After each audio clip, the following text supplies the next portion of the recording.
All right, Shalom. Brakte Yahweh, Brakte Shai. All praise, glory, and honor to the Most High, Yahweh, Bahashem, Yahweh Shai. Double honors to the elders and apostles of the nation of Israel, better known as the Great Millstone. Honors, blessings, salutations to the sincere Akim, the hopeful elect, the 1/3, and death to 2/3. So, today, Monday, February the 18th, also known as President's Day.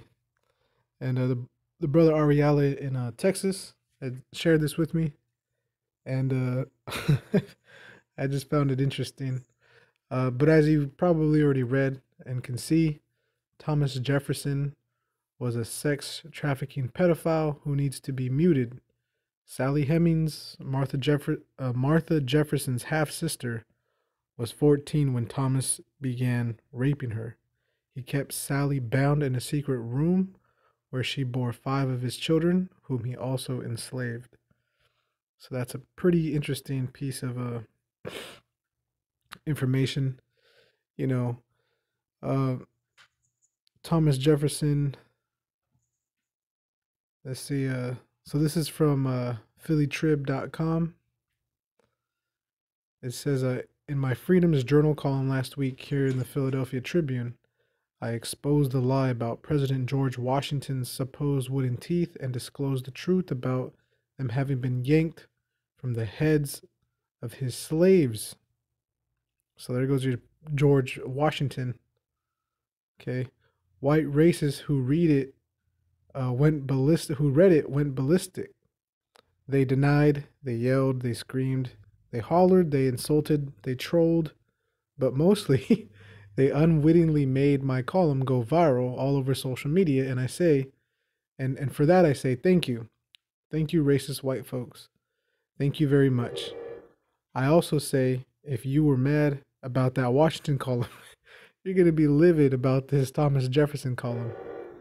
Jefferson, the third president of the United States and the man given credit for drafting the Declaration of Independence, which hypocritically proclaimed all men and women are created equal, was not only a slaveholder, he was also a pedophile rapist.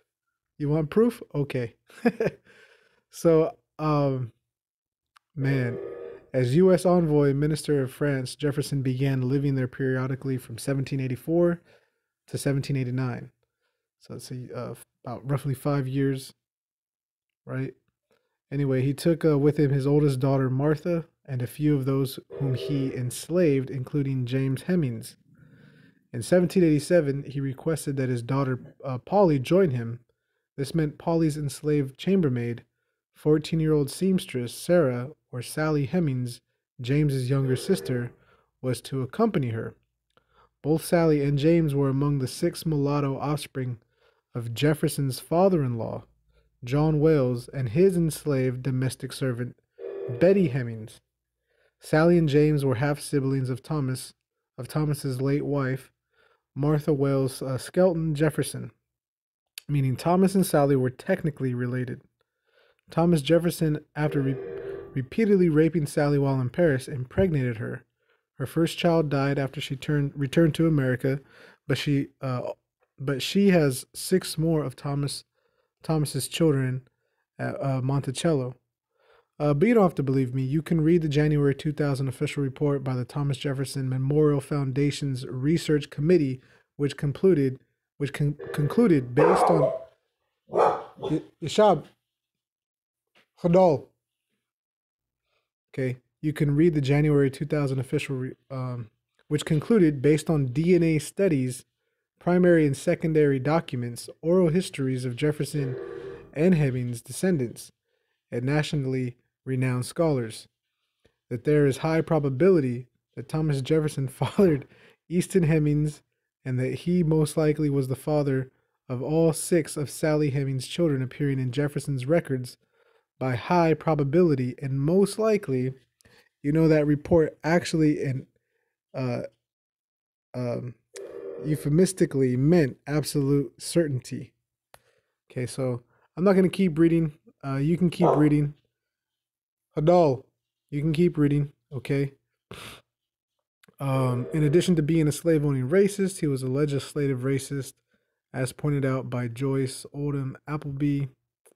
Okay, I'm just kind of highlighting. It says here he signed a bill to encourage enlistment in the Revolutionary War by compensating white men with payment of a healthy, sound Negro. Yeah, so check him out.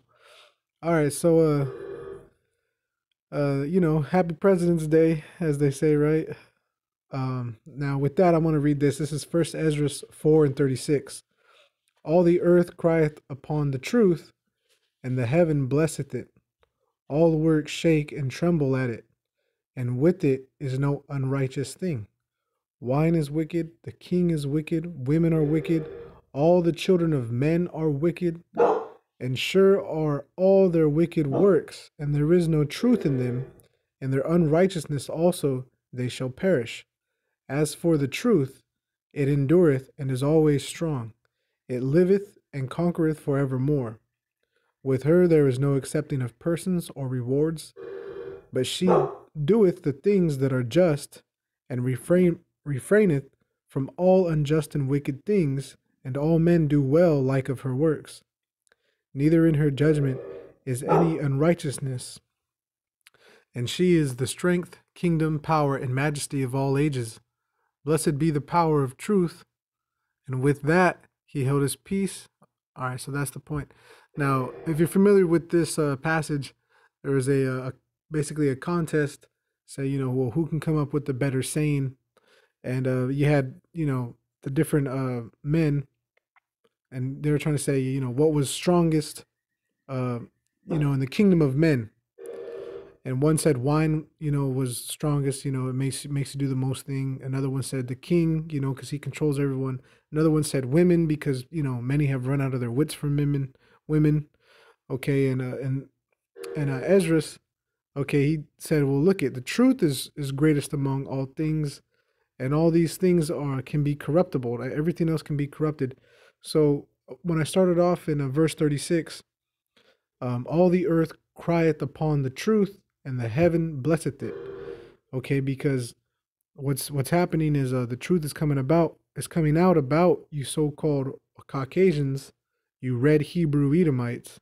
It's coming out all your little wickedness that you've done and been doing, and all these little holidays you call are actually coming to to demonize you even more, because you hid the fact that you were a demon. Okay, so the truth, it endureth and is always strong. It liveth and conquereth forevermore. Okay, there's no accepting of persons or rewards.